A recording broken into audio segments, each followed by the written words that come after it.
Hey guys, what's up? In this tutorial video, we're going to reveal to you how you can mass delete emails in your Gmail inbox really quickly, all at once, applying a simple trick. So let us get started. Head over to Gmail inbox and let's assume you would like to delete all emails in one of these categories, primary, promotions, or social. Let us go with the social category for the sake of this tutorial. As you can see here in the top right, that category or part of my inbox features or contains quite a lot of these emails, 309 in total, but I can see only the first 50 here on the first page. So to delete all 309 emails at once, what you want to do, guys, is click on that checkbox or select the checkbox here in the top left. After that, this message here will pop up with all conversations on page 1 selected.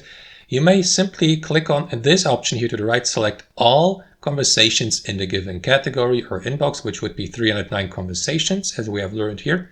So select all of them, and after that, all will be selected. So what you want to do in the last step is click on the trash icon here to delete all at once and confirm by clicking on OK here. Now, depending on the number or amount of these emails you delete, it may take a moment for Gmail to delete all of them.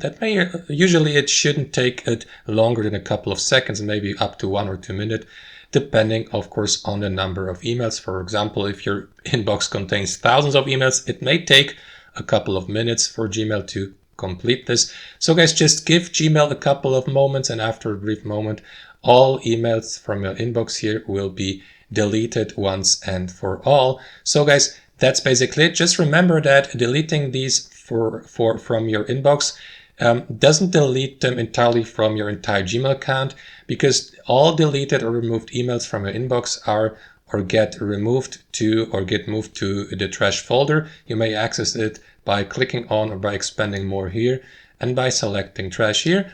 And after that, simply head over to your trash folder here, select empty trash now, and make sure that you confirm the final and permanent deletion of all conversations that have been moved to the trash folder. And that's basically it, guys. That's how it works. It may also take Gmail a moment because, as you can see, the trash folder contained quite a lot of these conversations. So guys, give it a moment and that should do it. Thanks for watching and have a fantastic day.